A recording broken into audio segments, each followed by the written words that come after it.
I'm really excited to talk about what we've been doing at AFM. But before I do, I want to get you guys to go back a little bit. Maybe go back to yesterday, maybe this past weekend, when you were grocery shopping.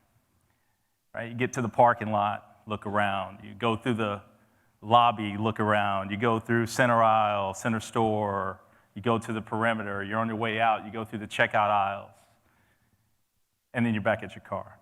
And what do you see the entire way? Whether it's on the floor, floor talkers, shelf talkers, things coming from the ceiling, standees, bins, all kinds of things. Brands. Brands on brands on brands on brands on brands. And I'm not picking on the Frito people. I love the Frito people. If you think about it, they're everywhere. We got a lot of branding all over the place in the store. But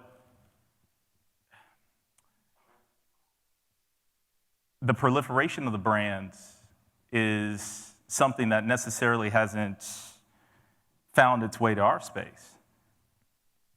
Even water, right? The most abundant resource on the planet. I mean, they say money doesn't fall from trees, maybe, but free water falls from the sky. Yet we found a way to brand it. It's crazy, right? But what's interesting is the thing we've been bartering probably since the beginning of man, produce, agriculture, fruits, vegetables. Sequence is off Darren a little bit, huh? The thing we've been doing here, guys, in this space has been the same thing we've been doing since the advent of supermarkets. There's no branding here. And as a former CPG guy, I know, because I've been doing this for about 20 years now, started at P&G when I was 22, and the story was the same back then. How do we get into the produce area? How do we get in there? So you're talking about a space that's been around forever, a space that's profitable that other brands and organizations want to get into, yet where's the branding, right? And that's effectively what I'm going to talk to you about. How do you brand in a space that's brandless?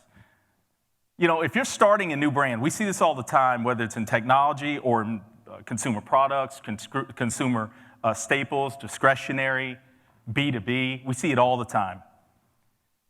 The notion of creating a brand, there's one step you don't have to worry about. Getting consumers to think about branding in said category. Well, in our category, brands, what's that? And sure, you got a couple out there that have done a few things.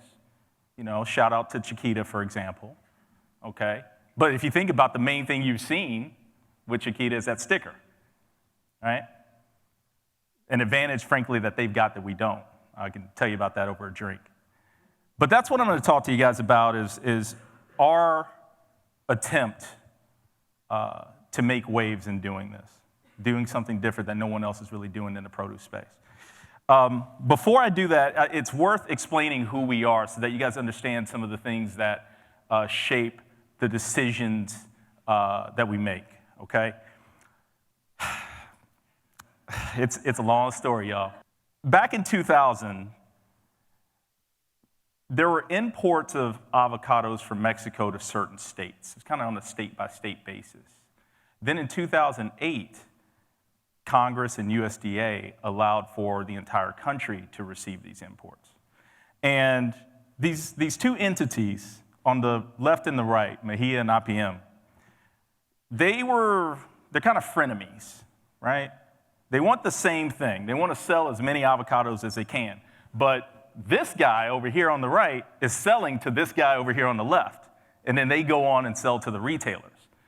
But the point is that they were doing marketing, or what they called marketing, separately.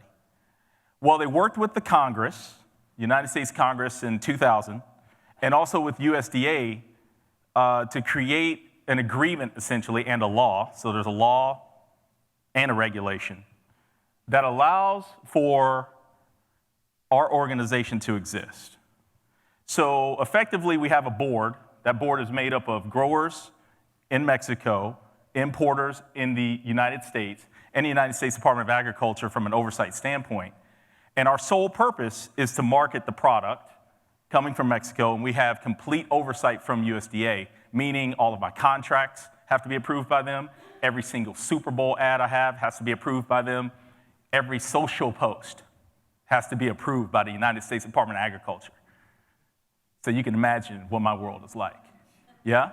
I love those guys. So they work hard, but it's hard work. I even have for you guys a little bit of a screenshot of HR 2962. This is the law, okay? It's many more pages than this, but I circled there the assessment. So what happens is the growers the importers. This law says the importers will pay into a general fund for us 2.5 cents per pound imported into the United States. And then what happens is the growers say, well, whatever that is, we'll add another third on top of it, and that'll be your budget. Okay, so we're a nonprofit organization, but not charity. We're not a nonprofit C.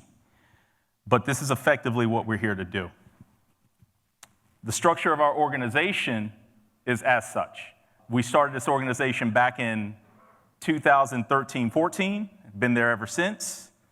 We're on our 4th or 5th office expansion because all of these existed. Well, actually, HR didn't exist, but what you have in terms of boxes underneath now have people that help us run these things. Back then, it was one person per circle. I was the guy on the far left. So we're growing. But in the end, we don't sell anything, and we're not even from Mexico. So what the hell are you then? What are you doing? And that's what I'm here to talk about, huh? Why, man? Why? Right? And so, guys, we're not much different than many organizations, and many marketing organizations at least, right? It's really important to us to make sure that we don't become a commodity. As a category, Mexico is 85 to 90% of the US market. So as we speak for ourselves, we're effectively speaking for the category. So it's really important to us that we grow demand, but we do so in a way that builds and protects value, means something to people beyond a functional need. Because at that point, as we continue to get more importers like Colombia, Vice President Pence signed an agreement with Colombia in order to allow them to start importing avocados into the United States for the first time this year. It's macroeconomics, right? If you're making a lot of money and there's a high demand, you're going to get more competition, right? So as that competition continues to increase for us and that supply increases, we want to protect the value of the product. And we just believe that the best way to do that is by branding it. So in doing so, we have seen some pretty decent results, okay? Even Adweek is calling us out here on the Super Bowl side. So the question is, all right, well, how are you doing it? Given all of that, regulation situation, you've got, the fact that it's a brandless space, the fact that you didn't exist, the fact that our name, when I started the first day, no, I think it was on my interview, I can't remember, whichever one, I said, can we get rid of that from? Can we do something else? Instead of being a brand name of Avocados from Mexico, because what are you going to think? You're talking about origin, especially for a brand that doesn't exist. So they told me no, by the way, which is why it's still there. But it's those types of questions, again, when you're starting something from the ground up, very basic question, right? Something you don't have to ask when you go run Tide, something that's been around forever. But those are the types of things that we try to deal with. So here's the how. Avocados from Mexico is more than a produce brand. We're cultivators of meaningful good times. That vacation you spent in Cabo with your best friends? Yep, we know the stories. The quality time around the dinner table with your family on Taco Tuesdays. The great guac you had at happy hour down at your favorite Mexican spot yesterday. Or that fun Cinco de Mayo party. Now that's a fiesta. This is Mexicanity, a celebration of vibrant and meaningful moments in your everyday life through a connection with Mexican culture. It is fun. It is colorful. It's about you and your friends and family sharing a magical moment around a delicious bowl of guac. That is the Mexicanity core value that we've ingrained into our DNA since day uno. Each moment we create packs a punch that is bright and colorful, vibrant, happy, and positive, just like the spirit of our avocado's origin. So go ahead, find the good times in the little things. This one's on us. Avocados from Mexico. Always fun, always in season. Avocados from Mexico. So, you know, what's the thing that's interesting is that everything you saw and everything you heard, except for the logo and the logo name, obviously brand name, and that jingle, we had to create everything. Fonts, what's going to be our color palette, what's going to be our brand personality, what's going to be our brand essence, what are we going to try to stand for? All of that had to be created from scratch. So it's not one of these caretaker roles where you come in for a brand like an Ivory soap that's been around since like 1866 or something. Like we had to really figure this out, and all the while figure out how are we going to do that in a space in which, you know, people don't think about brands, right? And the way we did that was we said, okay, we want to break the mold. So what does that mean? All right, that's one of those nice little phrases that you hear at a CMO Insights conference. What does that mean, right? Try to give you some meat. All right. I want you to remember, we're all friends. So do not pull out the knives on me, y'all. Don't throw knives at me. Guess what? We don't go after millennials. We don't. You know, from the days that I spent a few days, a couple of years in the agency side, got to see, I know we have some agency folks in here, you get to see the inside stuff of a lot of companies, you know, worked for several companies, and it was kind of blasphemy to say you think you should really target some other people other than millennials, right? I love my CEO because this guy likes to challenge things just like I do. It's like, well, really? Does that make sense? Now, to be clear, and I'm sorry, to be clear, what you're looking at here on the left is that's our, call it segment name for the general market, and on the right, that's our segment name for Hispanic. What we do on the right here, far right, with the app, with Chipotle app, is we do use food service, and I'll talk about this just a little bit, to chase after the millennial crowd. But generally speaking, we don't focus on them. Why? This is claimed information, claimed avocado consumption on an index basis. And what you see is, well, millennials are pretty high. What we see is opportunity gaps, especially when you move on to panel data. Okay, this is actually a panel provider that we found in the produce space. It's actually, they do much more than produce. They're trying to challenge IRI and Nielsen, but IRI and Nielsen don't do the greatest job in produce. But as you can see here, boomers and Gen Xers are actually our avocado shoppers. So if you go back and compare the opportunity gaps to who's actually shopping, that's why we're focused on them. And they got money, by the way. They're not the ones saying, I can't buy a house because of your avocado toast, right? And in the food service space, again, what we do see, though, is the flip. On the food service space is a popular space for millennials.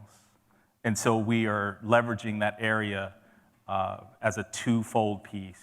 It's a B2B play for us. I'll talk about it slightly at the end of this. And it's also a B2C play for millennials. So we talk about how we're trying to break the mold and do something different. At the end of the day, when you look at produce, what do you see when you see marketing from produce, right? You see this. You know, it's the loving hands and arms of the farmer. It's the volcanic soil. It's the green groves. Please come buy our product. Usually not very branded. In this case, Taylor Farms, all these guys are actually branded. This is what they try to do. And our brothers over in California. And we have done some work like that. Most of this is prior to our arrival. We had about 6 months when the organization was created to when the current CEO and I and everyone was brought on. So we can do that too. We could talk about this as well. You know, if you go down there and spend some time in the huertos, and it's really pretty inspiring, actually, to see what's happening with the economy and how this is giving people opportunities. So we could do it, but we don't. And Mexico selects the avocado.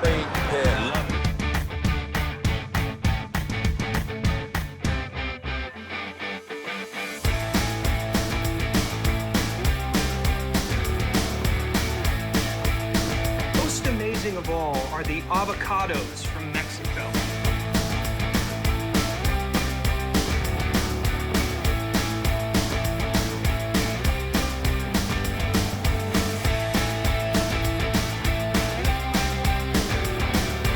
Eat them!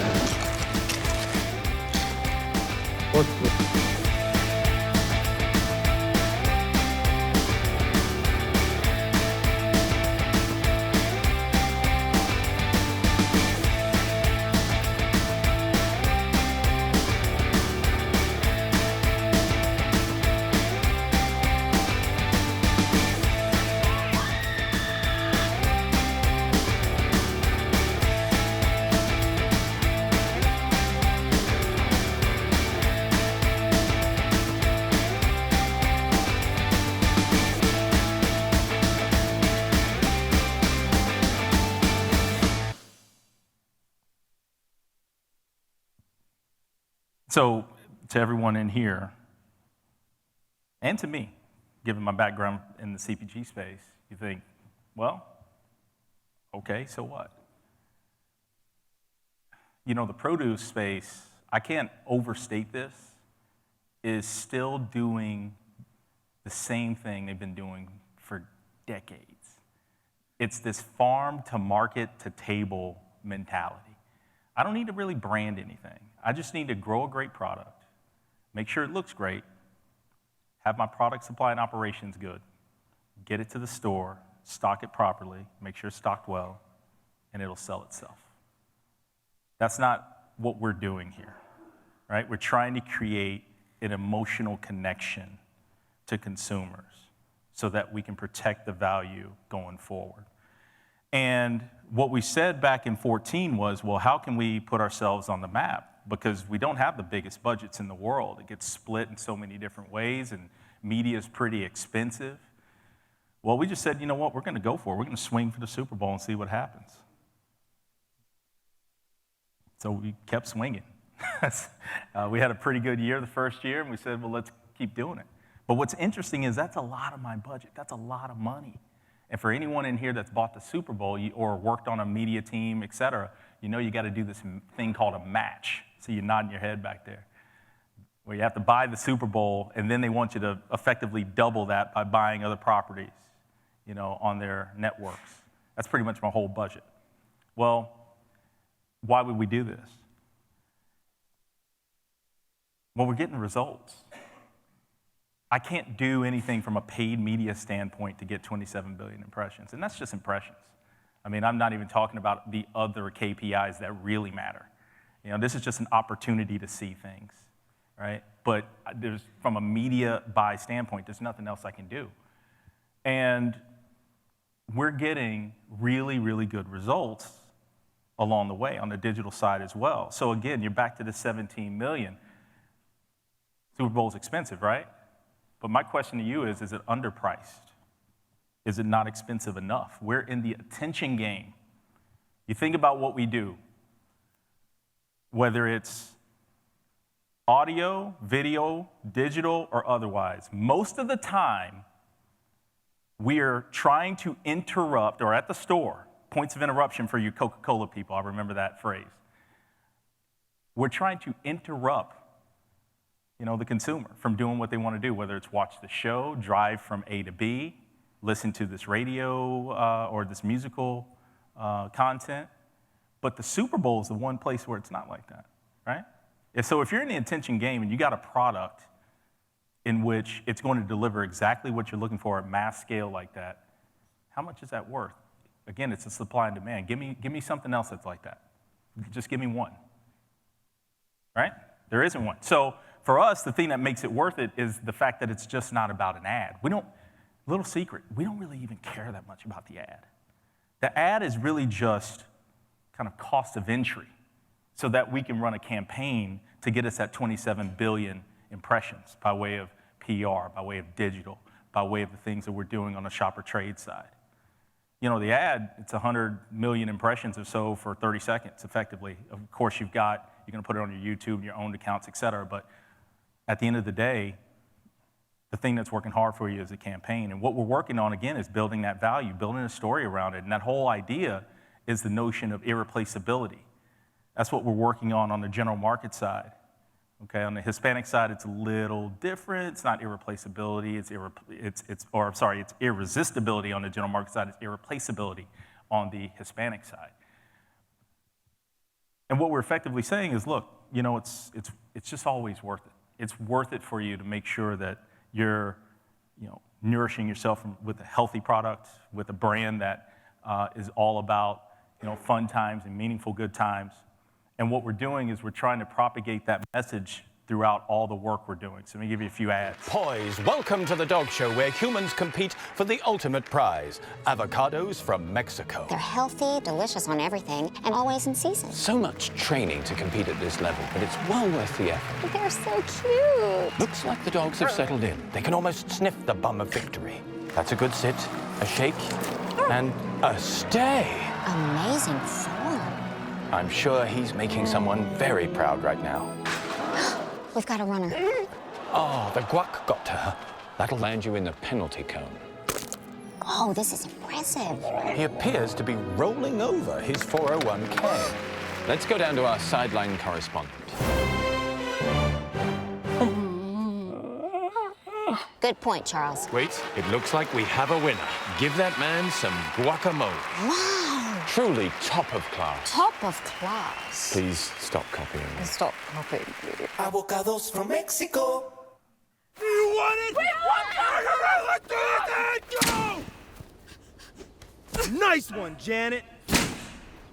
Are those avocados from Mexico? Oh, yeah. They have good fats, they're healthy, and they're always in season. People will do anything for them. You ready, Glenn? Yeah! Go!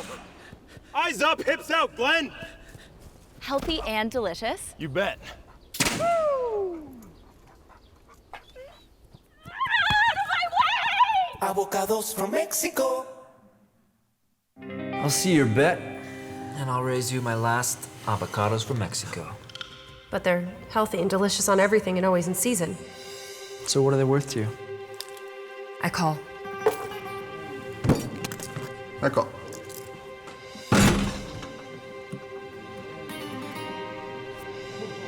Sorry. Kid doesn't need to go to college. 5 aces. Oh, come on, man! Fooey. Avocados from Mexico.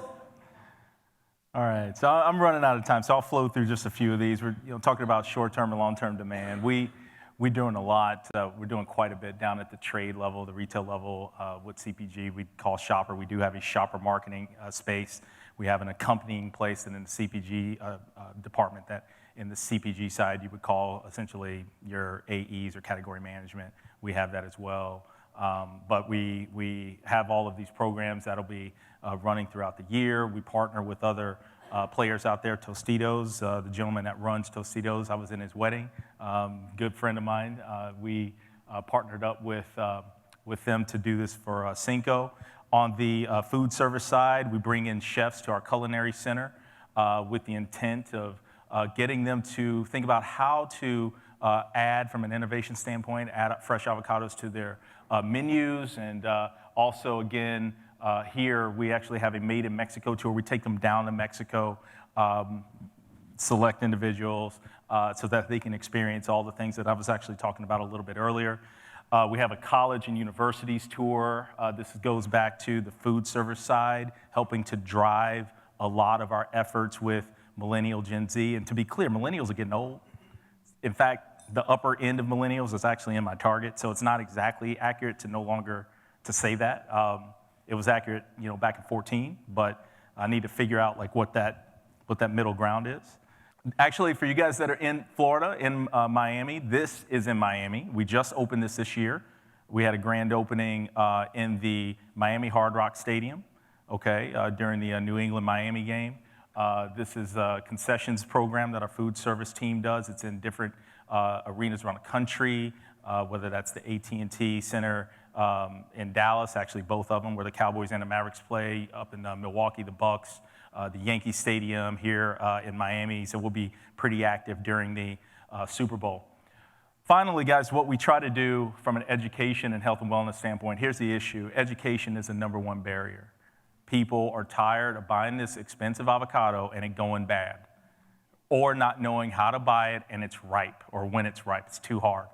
So we're trying to fix that problem in the industry. And health and wellness, beyond next to taste, is the #1 or #2 reason why people buy the product. So we want to propagate that some. So we created a strategy called Ready When You're Ready. It's a whole attempt to try to educate consumers through various communications means. And of course, on the health and wellness side, we're doing a lot. We really have pushed that over to the digital side as the main driver there. We've partnered with MyFitnessPal. We've even created this. So you changed your lifestyle. Exactly. Lower carb, high fat way of eating that I started roughly 6 months ago. But the high fat content I get mostly from avocado. And it's perfect because I can have it all year round. There's this misconception that you need to stop eating fats to be healthy. Good fats is what really helps you. And the fact that you can be consistent with it really propels you through whatever you're doing. There's nothing you can actually do wrong with the avocado. It's so worth it. Avocados from Mexico. So guys, as I leave you, I want to say, #1, thank you for listening. I hope this was informative, had a little fun. I haven't had a drink tonight, but I'm about to, especially if the Nats win.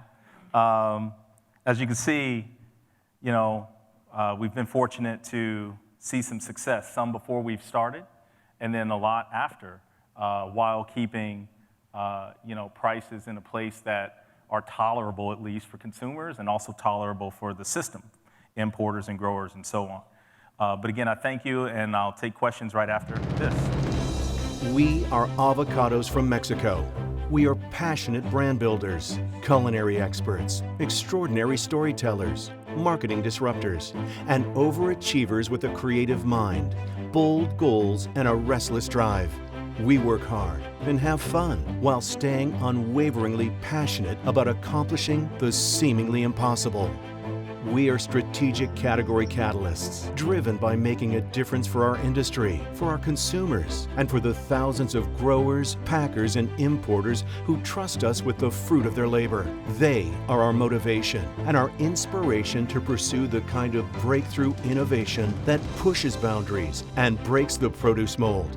As responsible category leaders, we placed value over price in our consumers' mind because we firmly believe that there's nothing like an avocado. Our recipe: educate, educate, educate. Never settle, always be first, and think big. Ultimately, brands are the people who build them, and ours is as unique as each of us and as diverse as our team, which is made up of the best people in the industry. That is why after each win, we proudly celebrate, improve, and repeat to continue changing the game forever. Within our colorful diversity, one thing stands out as a consistent reminder of who we are as a culture and as a brand, and that is the vibrant magic of Mexicanity at our core. Avocados from Mexico, always in season. Avocados from Mexico. Thanks for your time, guys.